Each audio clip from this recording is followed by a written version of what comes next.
Good morning, America. Good afternoon from Germany. This is Pascal speaking, and it's Friday, last day of the trading week. We have some news from the housing market today. Unfortunately, I wasn't able to go live yesterday. I had a one-on-one coaching and several other to-dos, but today I'm back here at my desk for the opening because the news are at 10 a.m.? Yes, I think it's 10 a.m. So let's see what happens in about 40 minutes. Let's go to my screen here. Existing home sales in 38 minutes. The forecast is 3.96 million, so lower than the previous number. If it's lower again, it is what the Federal Reserve wants to see, a cool down of the housing market. This should be good for the stock market. But we go right away to the expectancies for the next Federal Reserve meeting in 12 days on February 1st, because the expectation is 94% right now for 25 basis points move.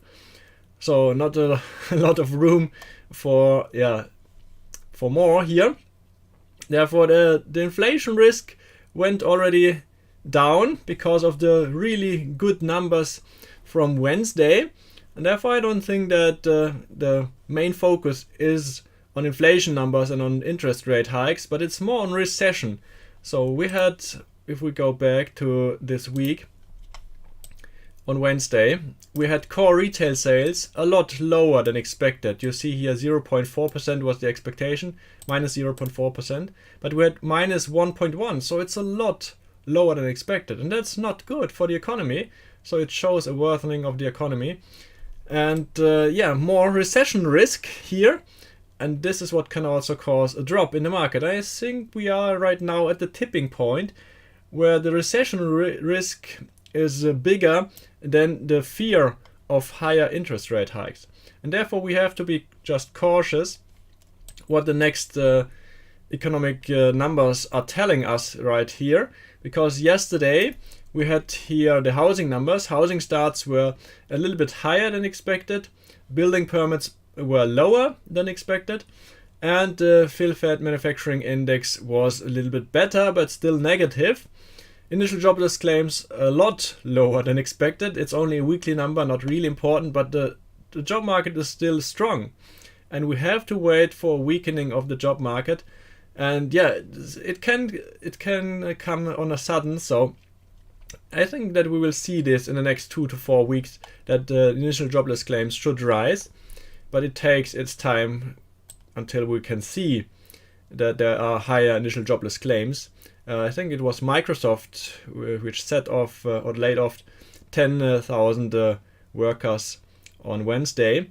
So there are more news to come from other companies. The big tech companies already announced their layoffs, but I think there will be more companies and also more Chapter 11 announcements. And this will cause a worsening of the economy, of course. So let's go to Nasdaq before the opening. Nasdaq future here. This is a 5-minute chart. We are back at 11,433 points right now. We made lows yesterday. Zoom in a little bit. We made lows yesterday of 11,308 points, right below the Fibonacci levels, as you can see, but we managed to close right at the support level here. You see, this was a previous high on January 9th. So we closed at about this high level, which was an important support level. You see here 2 Fibonacci levels, because I have drawn 2 Fibonacci retracements here, one from the high point from December 13th to the low point of January 6th, and the other one from the movement here. So this was a not such a large movement like we had here, and therefore we have different Fibonacci levels together, but you see these are almost the same, and therefore I have an area here, a small area. I can go to a lower time frame to show you, and you see this area here could hold yesterday for the closing, and we have a resistance area on the upper side here at about 11,550, a little bit below this area. We have a resistance area now. As you can see, the day before yesterday, this could hold at first, then we jumped back, but then we broke this level, went down, and then it was a resistance. So yeah, it worked already the day before yesterday. It should work again today if we manage to go to higher levels. 11,540 to 550 points should be this important level. And then of course the high point, the previous high point, you know, I closed my long position there. We talked about this on Wednesday pre-market when we had PPI numbers, the inflation numbers. And I managed to close my long position right after the bell at 11,728 points. I had to wait a little bit because yeah, it was just 1 point below my limit. You see here the high point was 11,727 points and my limit sell order was 11,728 points. So I had to wait for about 20 to 30 minutes for for this shoot up here, and then you see how fast we went back and there was the huge drop. So I had almost a perfect exit of this position. It was really nice, and I just want to show you my trade here again. So let me bring up this trade here from the previous days. Where is it? Just this account here. Up. Then I can show you the profits, and there you see. So here's the trade in the micro Nasdaq future and in Nasdaq future. I closed out at 11,728 points, and this is my profit on this one account. So I have two accounts, so you can almost double this amount, and this was my profit on both accounts. Yeah, in 3 minutes we will have the opening, then we will see which level is the more important one. We are now in between these two important areas, the supporting area here at about 11,350 and the resistance area of 11,550. You could also redraw a Fibonacci.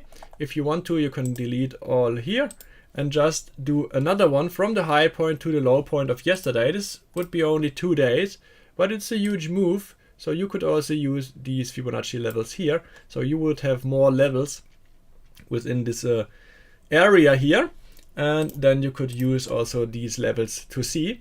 And here would be a level of 11,472 and 11,525 points, and the low point of yesterday, of course, which was 11,308 points.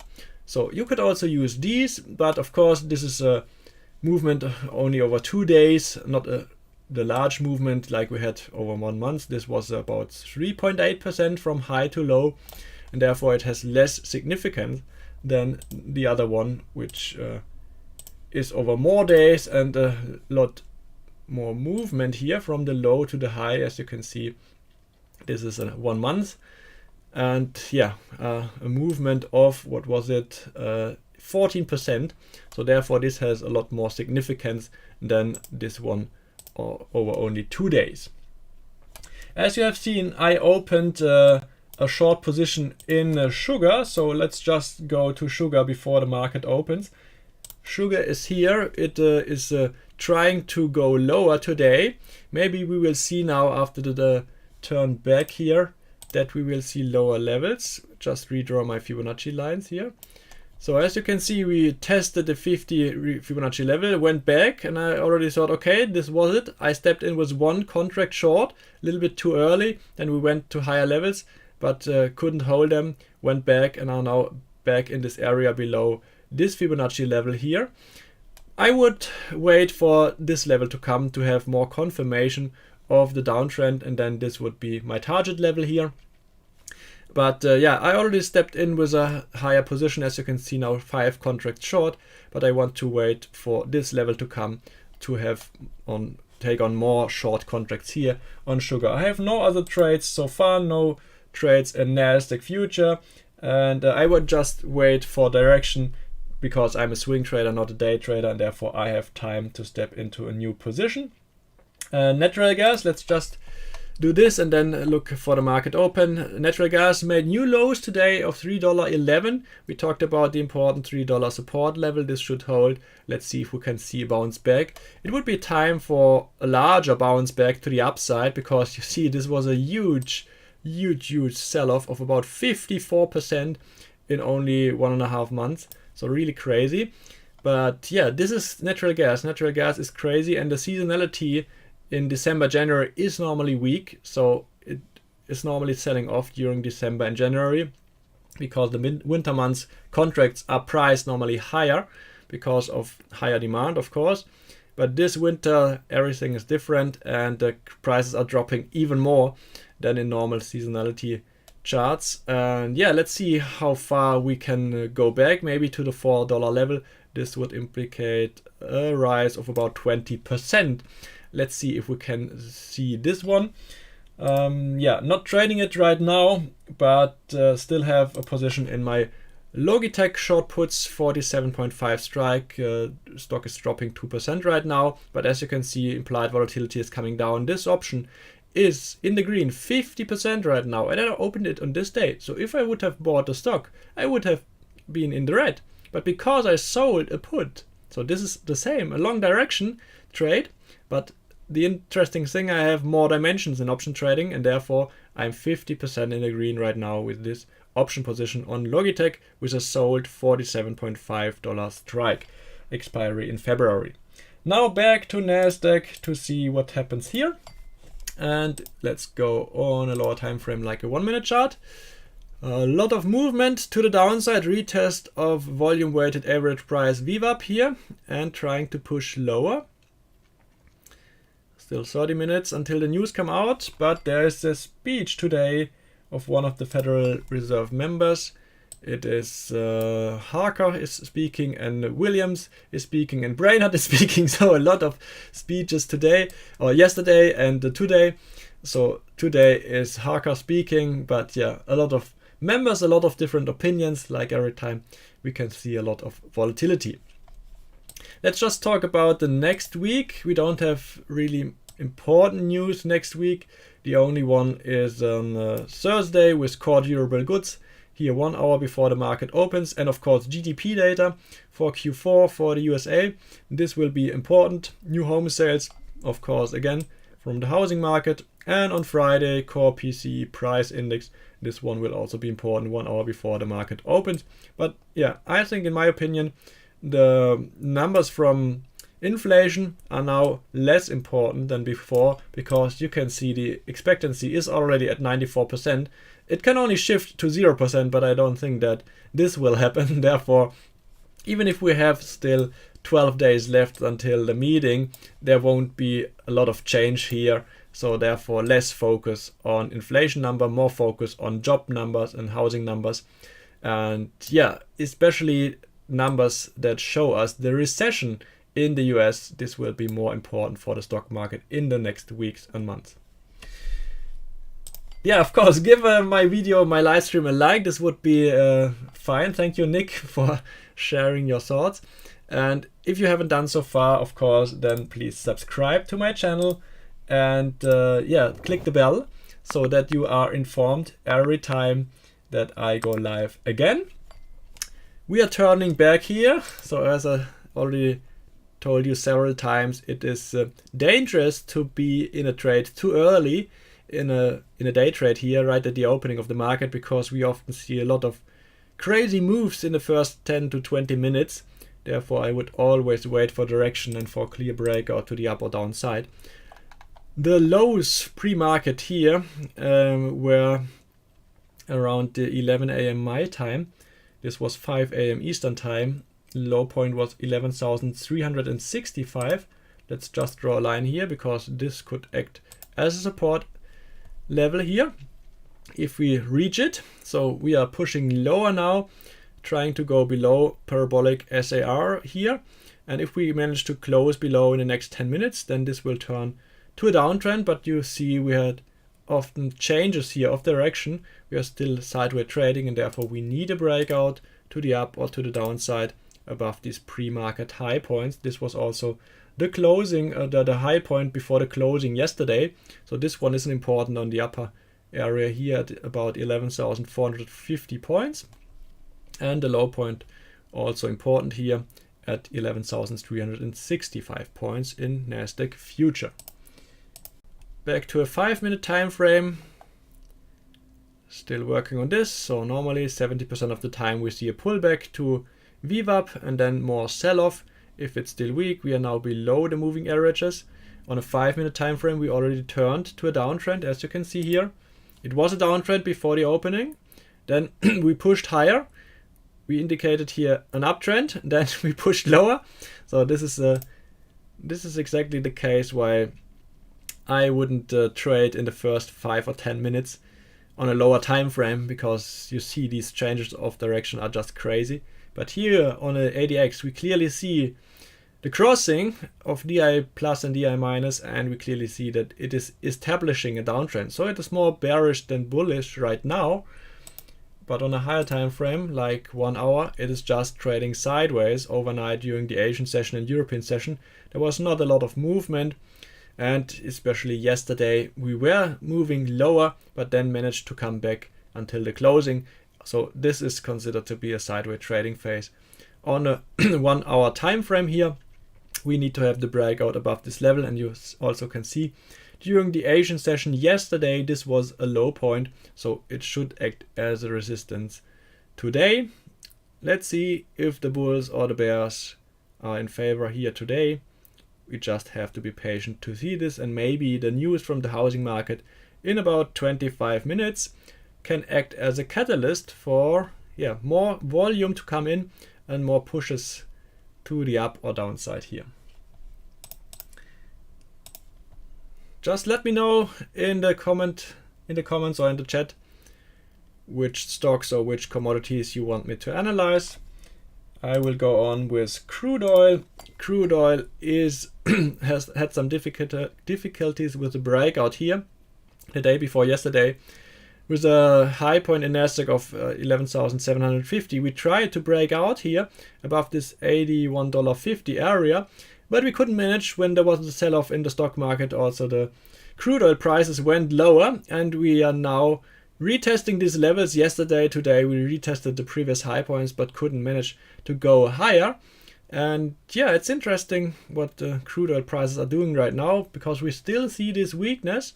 So lower highs, couldn't manage to make higher highs, no breakout here, therefore no more buyers.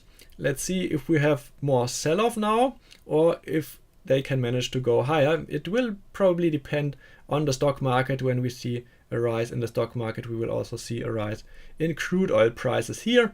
So the important levels, I would say, are $78 on the downside, and on the upper side the $81.50, $82. If we manage to go higher here, this will probably cause more buying pressure, and if we go lower, then it will probably be a double or triple top here, and then we will see more selling pressure.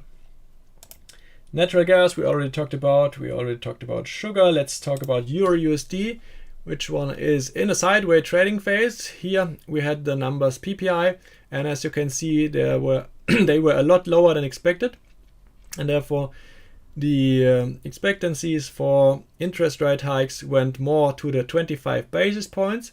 This caused the euro to rise and US dollar to weaken, but then the market turned, and also euro US dollar turned, and we closed the day like we opened it, and this caused this crazy candle here. But we are still in a sideways trading phase for the whole week here, as you can see. But on a larger time frame, you clearly see that we are still in an uptrend. But this is an important supporting area, because you see the last time in March last year we had a low point here and could manage to go higher. Therefore we need the breakout above this level. Then $1.10 would be the next target level, of course. And let's see, it's in an uptrend, so don't fight the trend here. It's still strong, and as long as the markets are up, then also Euro USD can rise further. But if there's coming more fear into the market and it's turning down, then US dollar should be getting stronger, because euro will weaken, and the US dollar is a safe haven for a lot of investors, which will pull off their money off the market and give it back into US dollar cash. Okay, looking for oil. So we already talked about natural gas, so let's talk about natural gas. I don't like to talk about leveraged ETFs, because you can take on false predictions if you try to analyze over several days and weeks. Therefore I like just to have the clean future prices, like here, just delete all these trend lines. the clean future prices like natural gas, and then you can take on based on your analysis a trade in BOIL. And here we see the low point today was $3.11, and it's turning to higher levels right now. 1.5% is almost nothing for natural gas. Still some room to the $3.50 level, which should act as a resistance here. This is a 9 EMA level on a day chart here. As you can see, we are below the parabolic SAR, these red dots, and below the moving averages, 20-day moving averages, 9-day moving averages. So it's still weak, but the $3 level, important psychological round level, and also an important support level, should act as supporting area here, and maybe we can see a bounce back to the $4 level. Let's see, but at first we have to break above these two resistances here. $3.50 is our important area. With 9 EMA and parabolic SAR, we should close above, and then we can probably see more buying pressure here.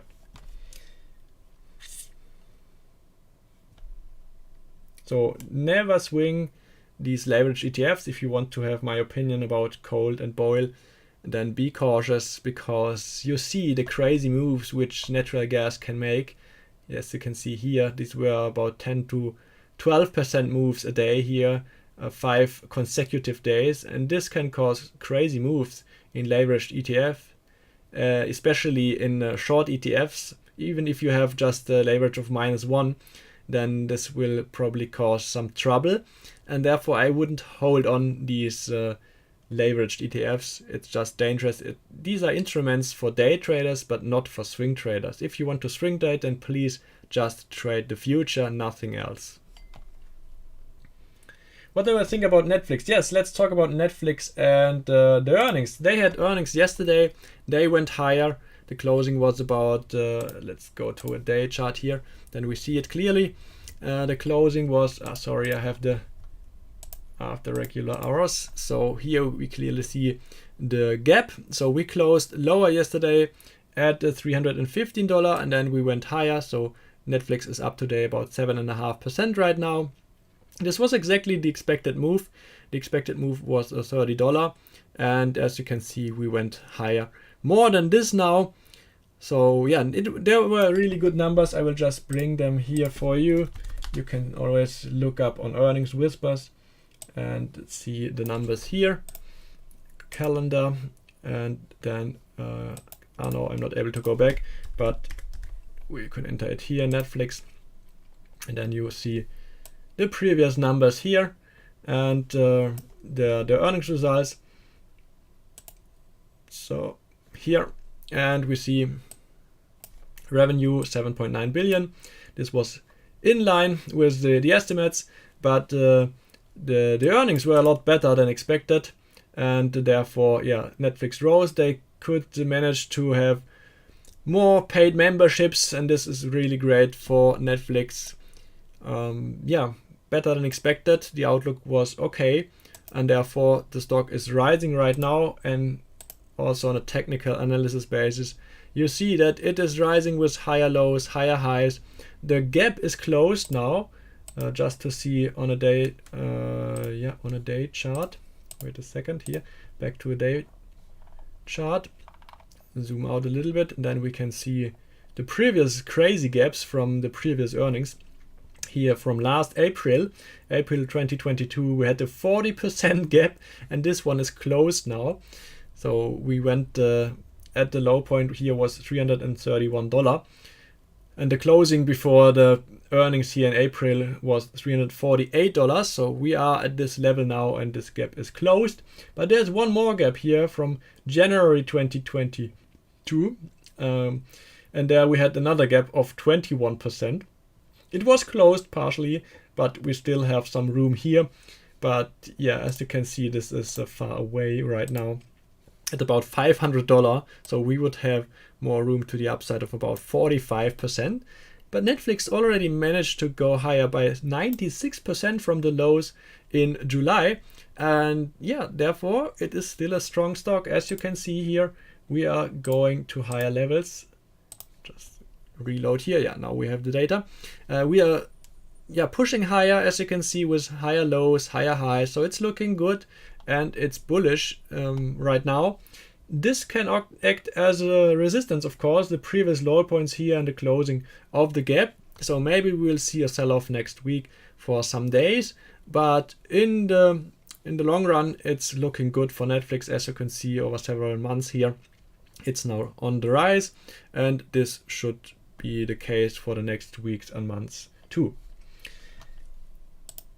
Okay, what else do we have? Maybe look at Tesla, because Tesla will have earnings next Wednesday after the close. We managed to break out here from this sideways area, pushed to the next Fibonacci level. We were rejected, retested the previous breakout level here at $125 and are now trading sideways again. So yesterday and today almost no movement, as you can see, for Tesla stock. 0.77% is almost nothing.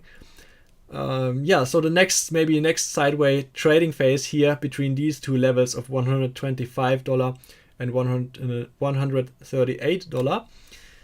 Let's see what happens here after the earnings next Wednesday. I won't take on a trade before the earnings. We discussed this the day before yesterday, and I will wait for the earnings to come and maybe take on a post-earnings trade. Apple, yes, of course. Let's talk about Apple, the second largest stock in Nasdaq, and the S&P 500. Where is my Apple chart? I've not opened it. So let's use this one here to use Apple. Apple, yeah, looks a little bit better than Tesla. We had a breakout here at to the next Fibonacci level and then went back 50% from the previous downfall here, but we couldn't manage to see higher levels, to see the breakout here on the closing the day before yesterday. Again, the same, trading in a sideways trading phase. We should hold the lows of today, not trading lower. If we trade lower, then there's more downside potential, down to $130. So this would be about 2.9% to the next supporting area. And to the upside, we would have here, if we see the breakout, then probably we'll see the $140. This would cause buying potential for 4.1% here. So let's see what happens. Not really interesting to trade it right now because sideways trading phase. I would wait for clear direction if we are trading higher or lower here. Are you waiting for next week earnings report to start your swing trade or the Fed meeting? No, I will just wait for direction. No matter when the news come, I will just wait for direction to come. So we discussed this. I told you on a day chart here on Nasdaq that I won't take on, or I won't stay in this long trade here because I want to play it safe. And you saw that this was clearly the best decision to step out of this trade and just to secure my profits, because again, these are the important Fibonacci levels here. So I closed out at this blue line and you see how good it worked. Yes, we went to 11,750, but I missed out on 20 points, so almost nothing, because we are trading lower, 200 points now. So I could re-enter a long trade. It's still bullish. As you can see, we were trading higher, went pushed back. Now we are trading at the moving averages. As long as we don't close below the moving averages, and as long as parabolic SAR is showing an uptrend, it's still bullish. So we can still go to the 12,000 area here. You see, these were the previous closings here of December 13th and December 14th. And this was CPI day. We went high to 12,330 points. So we have room to the upside. It is still bullish on a daily time frame here. Yes, we are trading sideways overall over several months. And if you look here for more months, then you see that it's bearish. But it just depends on which time frame you trade. You can take on a long trade, you can take on a short trade. It depends on which time frame you trade it, and you can make money on every trading direction. But for now, it is still bullish, but I don't want to rush in a trade. I will wait for a clear breakout to the upside, and I won't trade long anymore because I think the worsening economy and the recession risk are too high in my opinion. Therefore, I don't want to trade against this overall main trend, which is still short over several months. And I would wait for the 12,000 level to come to take on a short trade, a riskier short trade, of course, because it would be against the trend here on a day chart. But I would have more potential to the downside and less room to the upside, which should act again as a resistance. And therefore, I would wait for the 12,000 level to come and then take on a short trade rather than going long right now and risking everything. But you can also just swing trade along here, going long right now, having your stop loss below the low of yesterday, so you wouldn't risk a lot, just 150 points, so 150 points risk to the downside, and your potential would still be 550 points to the upside if you are aiming at the 12,000 points level. So this could also be interesting, yes, because we can run higher as long as the earnings are good. The earnings season is just in the beginning. We only had the Netflix, so you cannot say anything about this earnings season. But when the earnings are as good as the Netflix earnings and the outlooks are stable, then yeah, we could see another rally to the upside. So it's not in favor of the bulls at all right now. It was just a pullback because you see 1, 2, 3, 4, 5, 6, 7, 8 consecutive trading days to the upside. So yeah, this is normal that we had this correction. We haven't seen this for a long time, because normally you see 4 or 5 days is a long phase here to the downside, and then we normally see a correction to the other side. But this was a really long phase to the upside, and therefore it's just normal to have 2 red candles now. But this doesn't say anything about the next week, especially because today is expiry of derivatives. So a lot of futures and options have their expiry today, and this can cause a change in direction. So the next week will be important. Even if there are no major economy news, we can see a change in direction again and see higher levels. Everything is possible. Always prepare for everything. But if I look here at the day chart, I still see an uptrend as long as we are trading above the moving averages and above parabolic SAR. My personal opinion is short for the next month, but I wouldn't take on a short trade right now because I don't see the bearish signs right now. Meta, yeah, let's talk about Meta. Meta. Oh, Meta.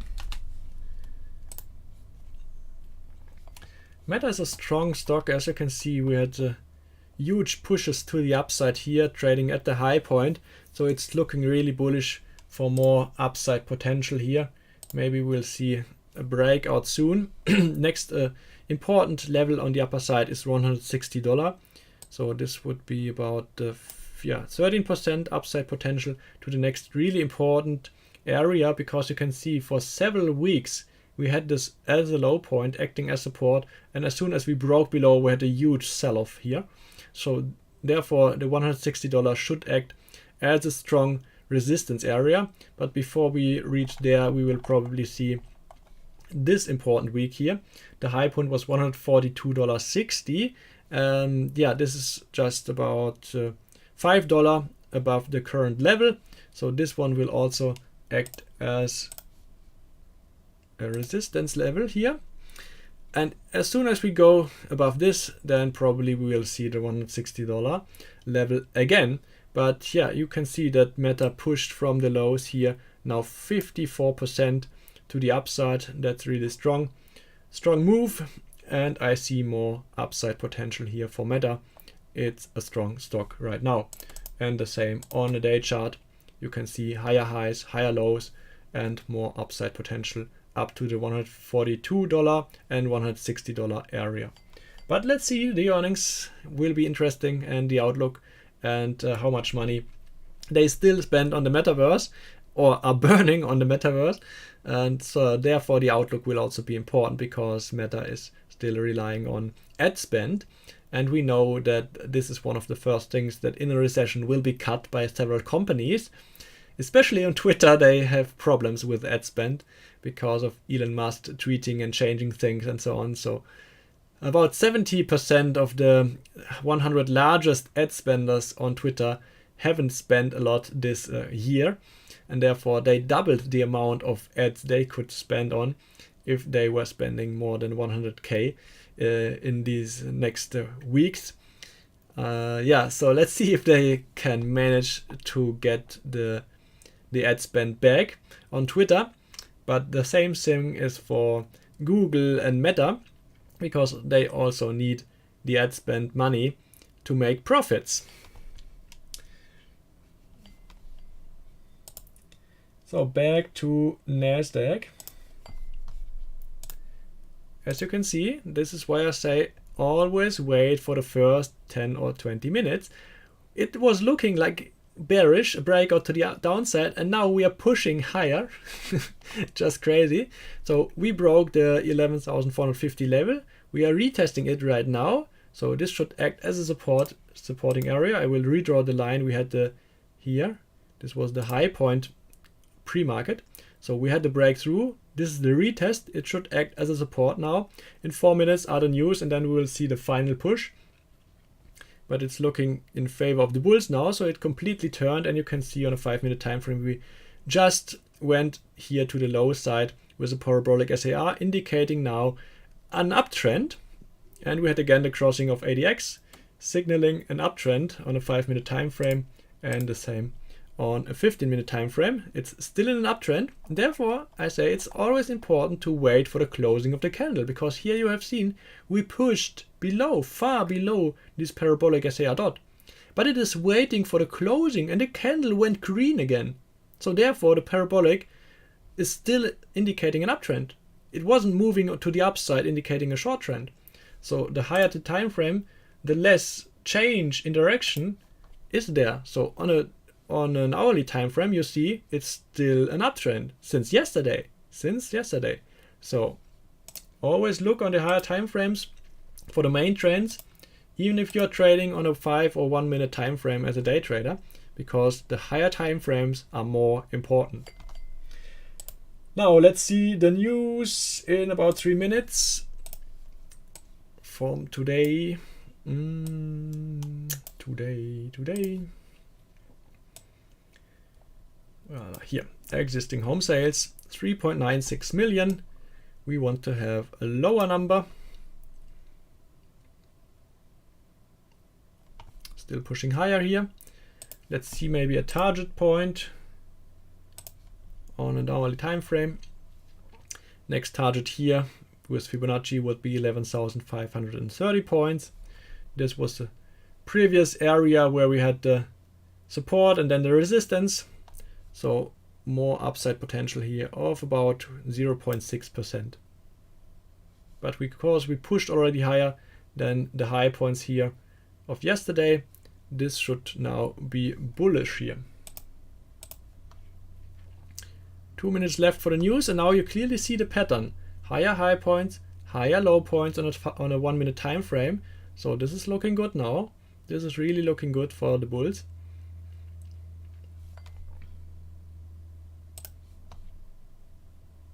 One minute left. We probably won't see a push like on CPI day, but maybe we can see 30 to 50 points here in Nasdaq.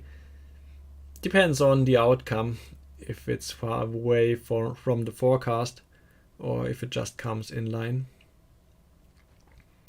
The interesting thing is that these news are while the market is open, so we have the volume, and therefore we can see more pushes than when the news are 1 hour before the opening. So everyone has to get up early to trade it. Now everyone should be up if they are already trading when the market is open. And therefore we can also have more pushes here, stronger pushes.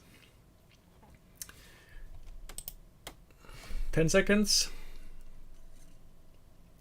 Right at the support level here. 1 second. News are out. Existing home sales only down 1.5% instead of 5.4%. That's not good.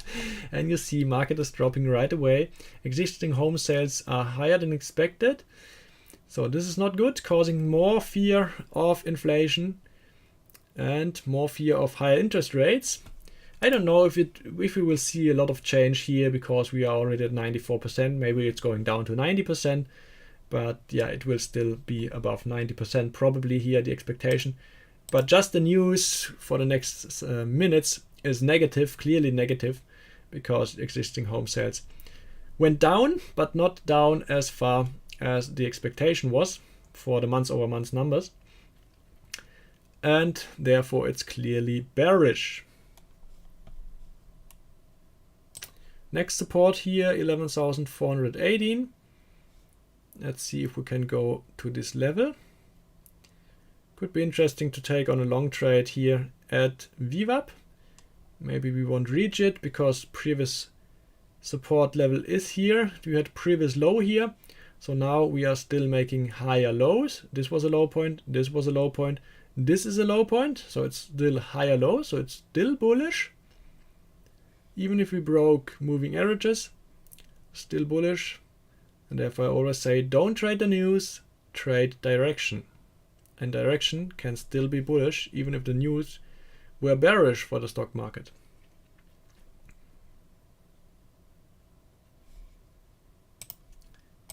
Let's see what happened on a 5-minute time frame. Still bullish here. On a 15-minute time frame, still bullish here. And you see the moving averages are a lot lower on higher time frames. So it's still bullish on these 15-minute time frame, even if it's not so bullish on a 1-minute time frame because we are trading below moving averages.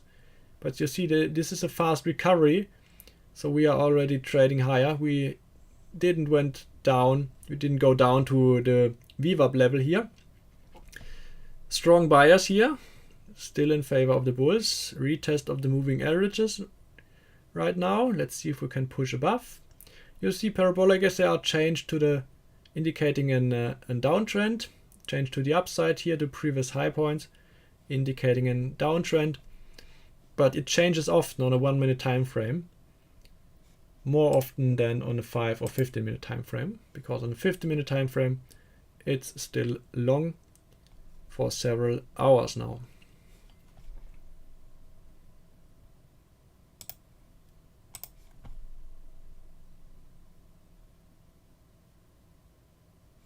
Not a lot of movement from these news, even if they were bearish. We had a drop of about 25 to 30 points. Not a lot of movement, but as expected, that's not a major news like CPI news. There we had, I think it was 250 to 300 points here in Nasdaq. On these days we have more movements, like on non-farm payrolls. So I think it is in 2 weeks, yeah. February 3rd we will have non-farm payrolls again in 2 weeks, Friday in 2 weeks. There we will see a lot of movement again. These monthly numbers are more important than the weekly initial jobless claims on Thursdays. So in 2 weeks, Friday will be volatile again. Not really interesting today, not a lot of pushing here. Now acting as a resistance here again, the 11,450 level. Pushed higher and you see we are again above moving averages. We are still making higher lows, higher highs. Let's see if we can have a higher high again here on this 1-minute time frame. I like more to look on a 5-minute time frame. Not so many false breakouts. Low point here, low point here. High point here, high point here. So we have to wait for higher highs to come here. But still in favor of the bulls. You see the important area, 11,450, is an area where we take some time to fight between bulls and bears. And when this fight is over, we will have the decision if we go to higher levels or to lower levels. Still in favor of the bulls here right now.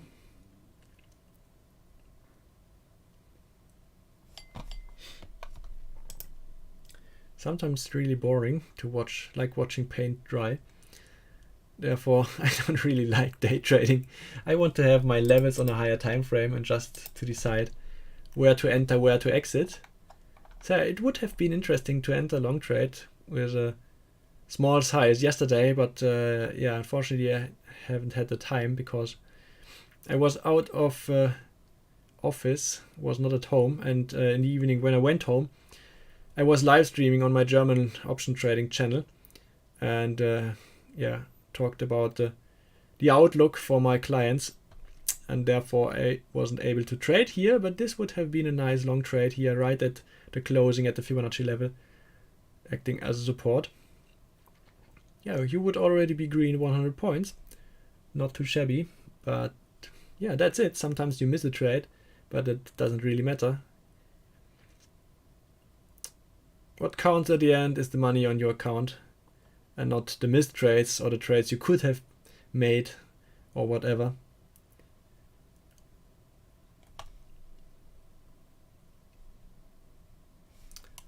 Looking good now for the breakout here, making higher highs. We already made a higher high. Previous high was 11,473 points, and now we are at 11,475. 2 points higher. More upside pressure here. Looking good. Next level 11,500 probably. Let's see if we can go there. Zoom out a little bit. And you see, next important level. Psychological round 11,500. And then next Fibonacci level 11,534 points.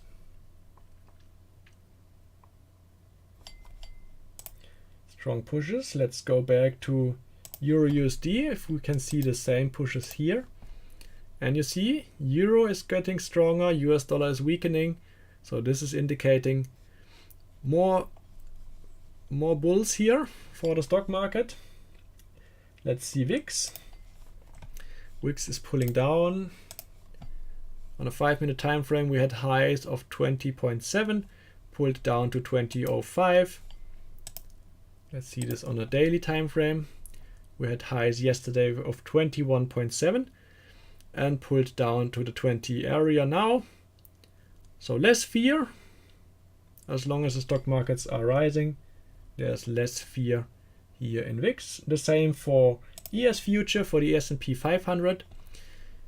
But here we need to fight the Fibonacci level. We went below Fibonacci level. We are still in an uptrend here, indicated by parabolic SAR. As long as we don't close below this red dot, it's still in an uptrend.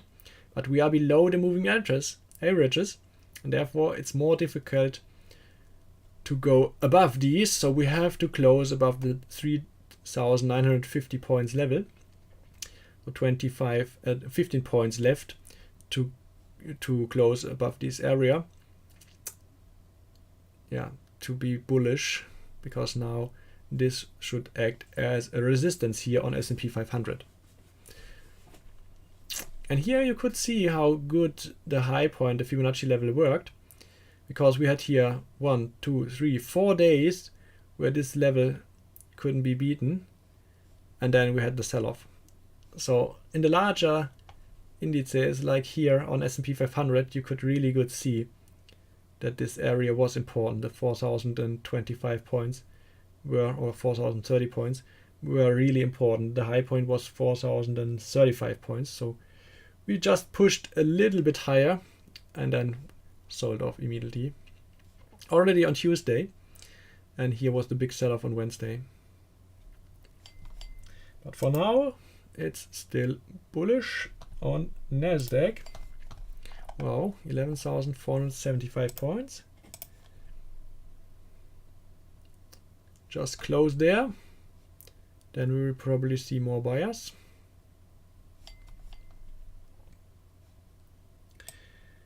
Penguin Rose report hit my stop by 1 tick, got back in long 5 points above where my stop was. Yeah, lucky.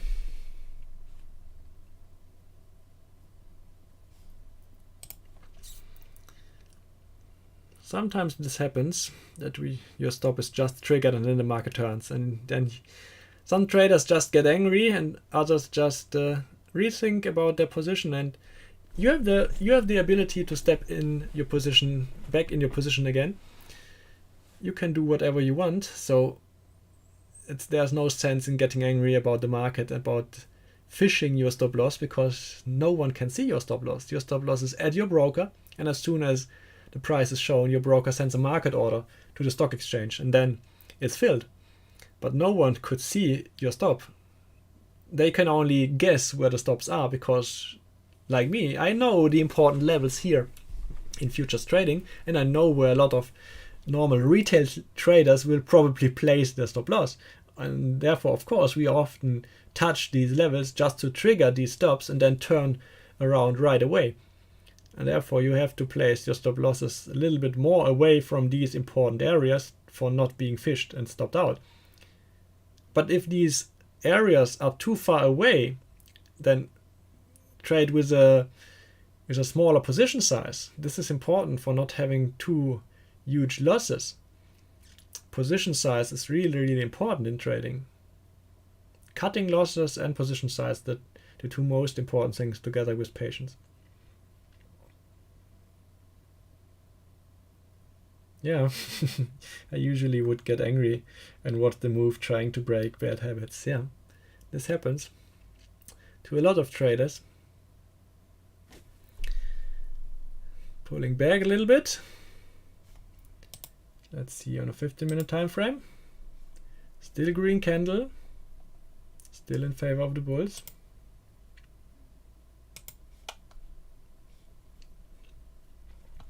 Trying to retest moving averages. But we made higher highs. So previous high point should act as a support. This is the 20 EMA and the previous high point here.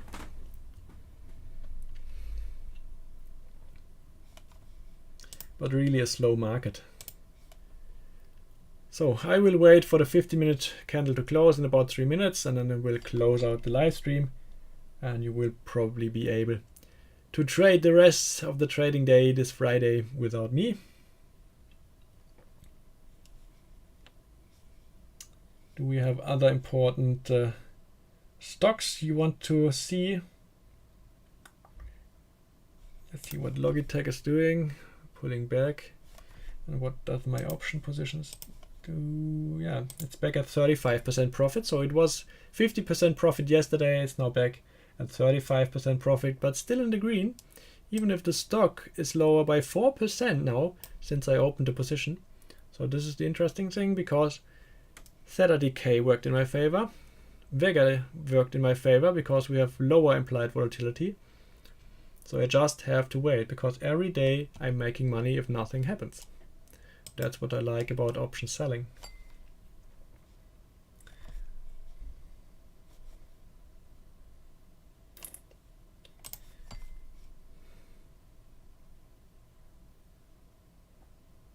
And the bulls are back, buying in again.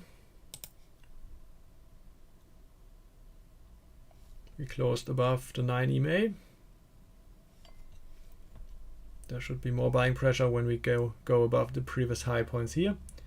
11,483 points, just 10 points more to the upside, and then probably cause more buying pressure.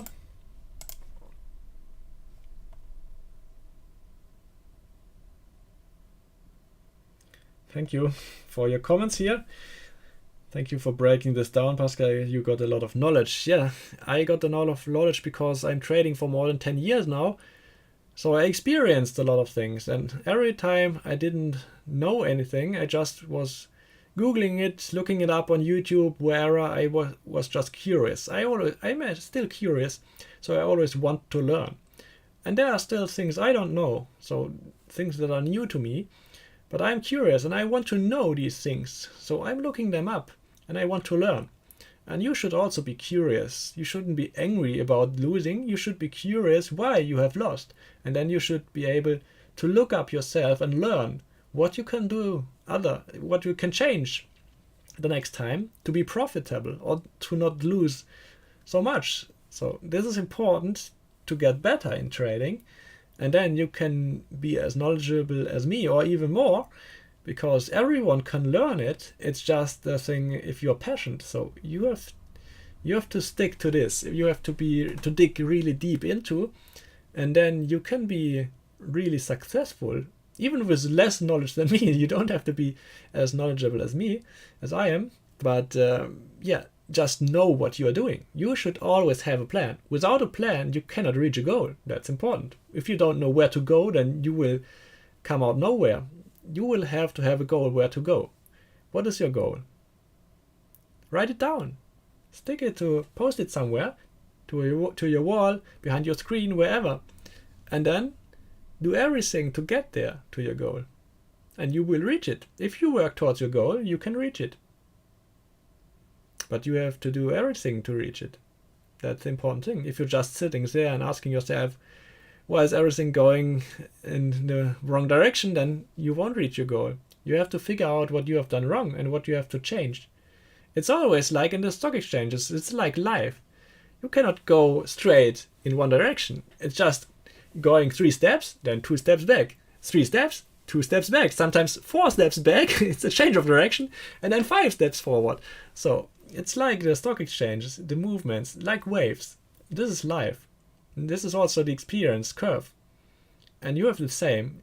So don't be depressed if you are making 2 or 3 steps back, because still, if you lose money, you will gain knowledge. And this knowledge will help you the next time to do it better, to lose less, or even to make money out of this.